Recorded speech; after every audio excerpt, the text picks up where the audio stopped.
Whimsigothic aesthetic, known as Whimsigoth, has been tremendously popular on social media lately. To describe this style briefly, it is a style inspired by 90s witches in movies like Practical Magic, Sabrina the Teenage Witch, and The Craft, as well as some gothic-inspired pop rock music. To make the picture a little bit clearer, Whimsigothic fashion is a blend of witchcore, bohemian, gothic, and a bit of cottagecore or goblincore, and a huge amount of celestial and astrological motifs. And since I've been in love with anything gothic in general, I was quickly drawn to this Whimsigothic style. I might not fully dress in Whimsigothic manner, but I can't say that it hasn't influenced my wardrobe lately. That's why today I'll be talking about the origin and maybe a bit of analysis, outfit, home decorations, and music for those who want some whimsical gothic elements in your life.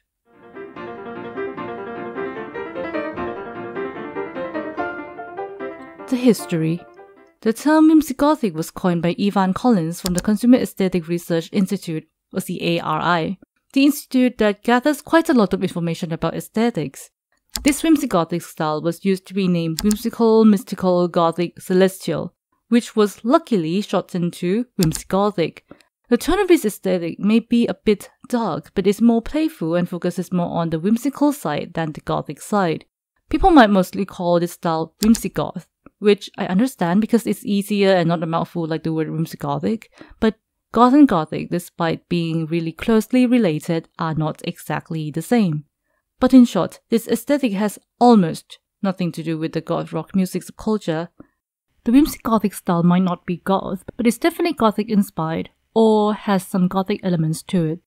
I think there are a few reasons why Whimsigothic has become so popular. The first reason is due to the vintage revival trends in general. Since the pandemic, many people have yearned for a simple life in nature, leading to the rise of cottagecore and goblincore.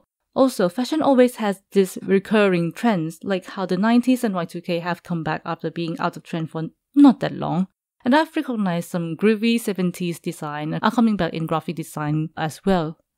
The second reason is due to the rising popularity of mental wellness content and spiritual practices.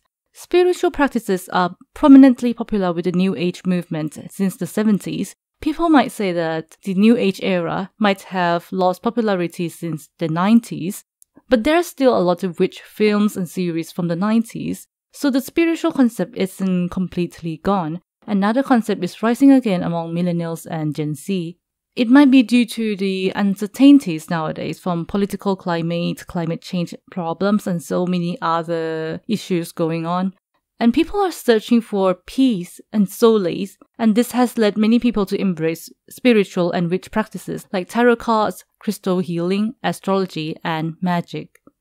I know that a lot of people have already been spiritual before the rise of this trend, but definitely the rise of this trend really influenced the popularity of the style.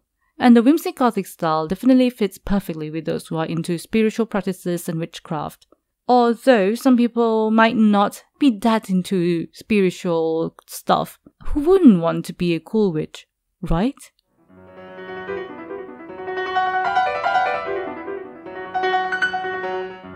Main motifs of Whimsigothic aesthetic. Before we start talking further about fashion and the visuals of the Whimsigothic aesthetic, I want to highlight some main motif first, just so that I don't need to repeat it over and over again. Yeah, I know I'm just lazy like that. The overall mood of the style is gloomy, yet warm. It's dark, but still playful. If you don't know where to start, it's generally a blend of bohemian and gothic, with a sprinkle of celestial. Since astrology, tarot reading, and other spiritual practices are distinctive, very popular in this aesthetic, the core elements or the core objects are crystals, pendulums, tarot themes, and celestial motifs like the sun, moon, and star. And for the color, even though a lot of Whimsigothic things are black like other gothic aesthetics, Whimsigothic has a more playful color palette, as I said before, that is focused more on the whimsical part than the gothic part. So you can go for dark, saturated colors, kaleidoscope colors, or rich jewel tones. Other colors, aside from black, that give a Whimsigothic feel to your outfit, rooms, or designs are dark red, especially maroon, ruby, and burgundy. Purple tones like lilac tones or reddish one like plum and mulberry. emerald green, and forest green. Blues like cobalt blue and Napoleon blues. Those earthy browns, and maybe a pop of orange and yellow to give some pop of warm color to the mix. Okay, so now that we've got the basics down, let's explore together how to dress in a whimsigothic style.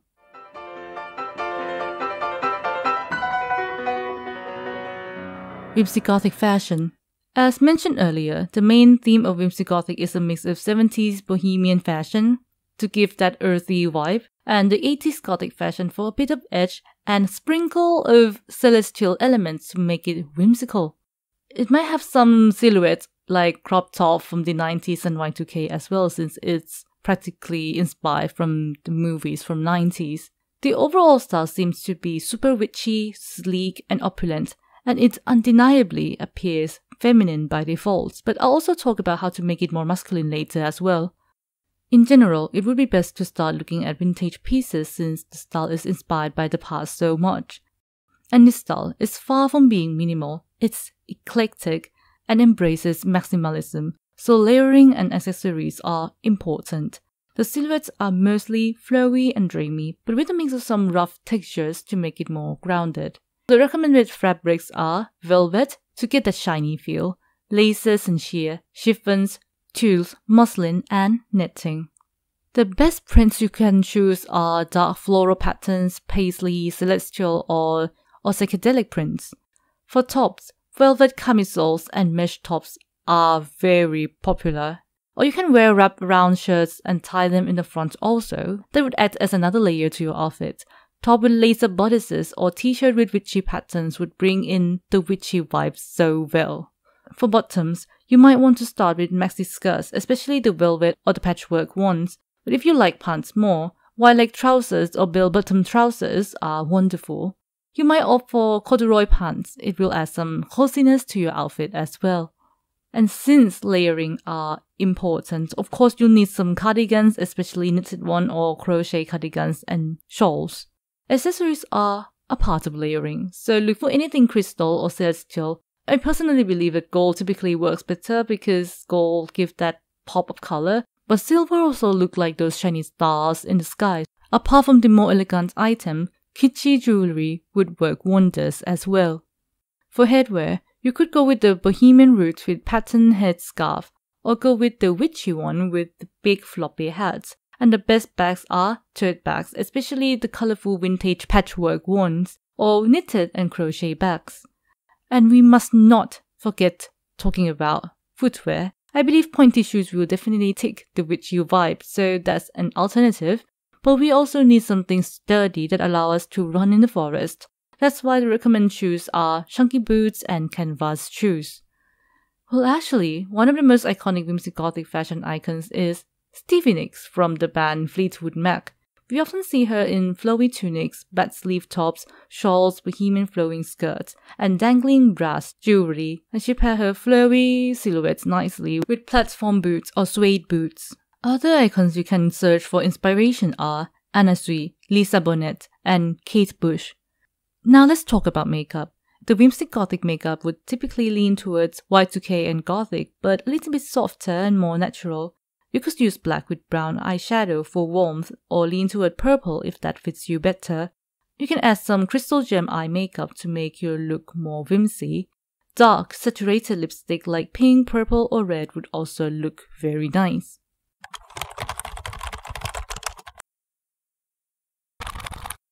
Masculine whimsigothic fashion. Now, as promised, let's go through the masculine options. First, I understand that men can wear clothes that are considered traditionally feminine as well. However, there are many people who are not comfortable with that. And also, there are so many women who are more comfortable in masculine outfits, so that's why I'm talking about this. And since there is quite limited information about this topic specifically, I'd make it simple for you so you can adapt to your liking. To achieve the whimsigothic vibe, you need to keep the main features, which are layering, vintage patterns, celestial, and the color palette. So here's the list. First, velvet suit jackets and suit vest. If not velvet, then embroidered or beaded vintage pattern ties, celestial or paisley pattern tops, especially the baggy ones. If you are not comfortable with tied-up shirts, then you can unbutton some of the top buttons of your shirts and shove the rest into the pants. It would create a similar layering effect. And if bell sleeves are not to your liking, then try looking for white sleeve. It would give you like wizardy vibe. Your bottom option are white pants, hippie pants, or corduroy pants. Or actually, like inspired from bohemian fashion, jeans would work very nice as well if you have like some vintage tops. For accessories, crystal or gem jewelry is amazing.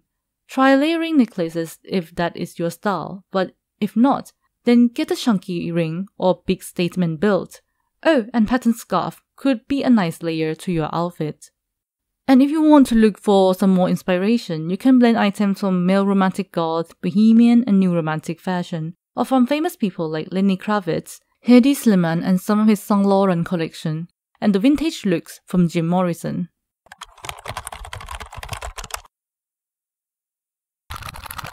So I'm pretty sure you can search for whimsigothic pieces in your favorite shop or thrift shop, but I'll also list some brands if you're not sure where to start looking. First, there are well-known brands like Tunnel Vision and Monsoon.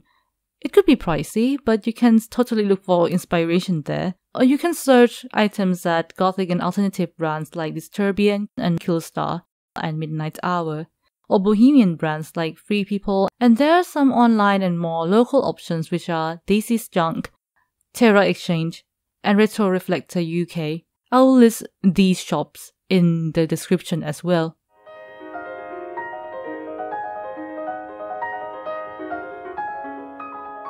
Home decor. Room or home design is also another popular topic for whimsigothic aesthetic. Similar to fashion, whimsigothic rooms are filled with whimsical and witchy elements, layering, vintage items, soft and flowy textures like chiffon, silk, and laces, with some grunge and heavier textures like velvet or leather. For color, it is best to keep that palette of dark saturated colors and rich jewel tones. To get you started, apart from whimsigothic rooms, you can also search for Renaissance style, vintage, gothic, or maximalist furniture or rooms. Recommended wallpapers are elegant vintage, dark floral, celestial patterns, but solid color wallpaper would work as well if you stick to the palette. Rustic wood or dark and warm wood floors are recommended. For layering, it wouldn't hurt to have more drapes and cushion pillows, and believe me, there are no such thing as too many pillows. And if you can get vintage pattern rugs, that would definitely be a plus. Some other recommendations for decorations are magic-inspired items like baubles, crystals, trinkets, and apothecary jars. Plants, like a lot of plants. From potted plants, dried flowers, or hanging herbs, especially those that you can find in witchcore aesthetics. Some other witchy, vintage, and whimsy items like books, especially vintage books, stained glass decor, candelabras, beaded lampshades, hanging lamps, and sun catchers. And if you want some more inspiration, then I'd recommend Sabrina's Bedroom and some inspiration from Practical Magic.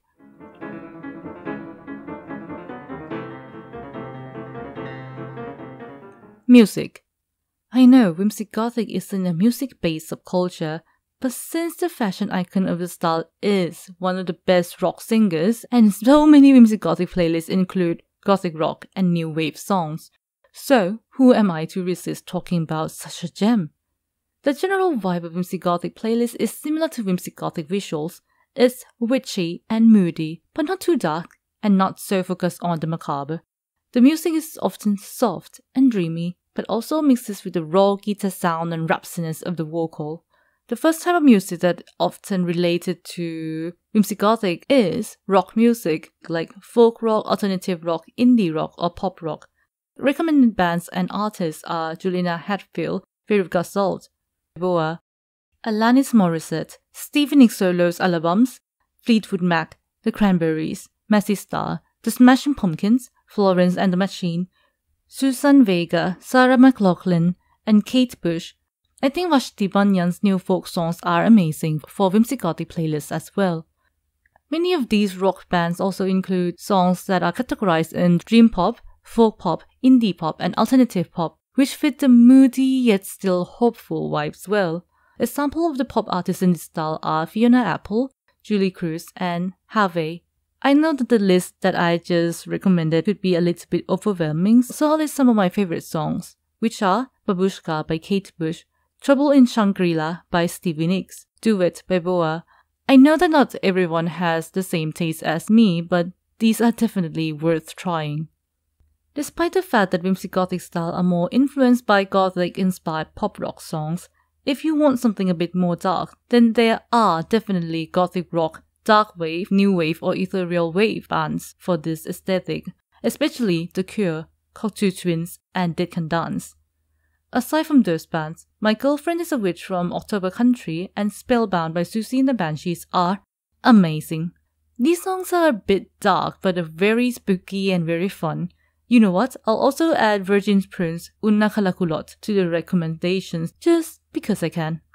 Another way to find songs is by searching the soundtracks from 90s witches movies from Practical Magic, Buffy the Vampire Slayer, Eve's Bayou, Sabrina the Teenage Witch, The Craft, Hocus Pocus, and Mirror Mask. I might not listen to these whimsical witch songs that often, but after trying to make my own playlist from songs I've already listened to, and listen to curated Whimsigothic playlists, I think what Whimsigothic moods can be summarized to is 1. Contemporary and folk witch vibe. 2. Coming of age 90s teenage witch. 3. Dreamy and moody like you're in Flowerfield, but underneath a starry night or a cloudy day.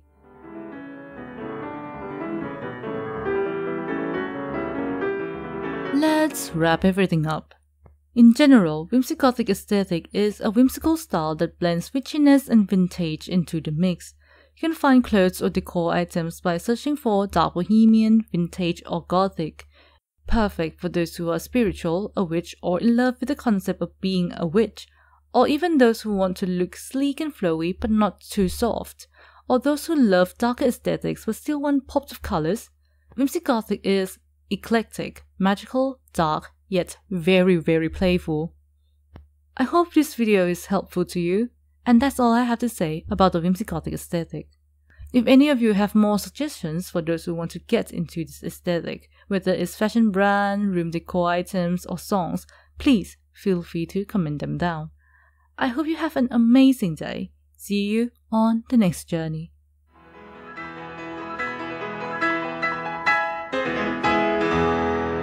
Well, I don't really know if the list in the music section is overwhelming or not. Well, I hope not, because I really can't cross out any band. It's supposed to be a beginner's guide, but yeah, I did what I did. But I really hope that the list is helpful though.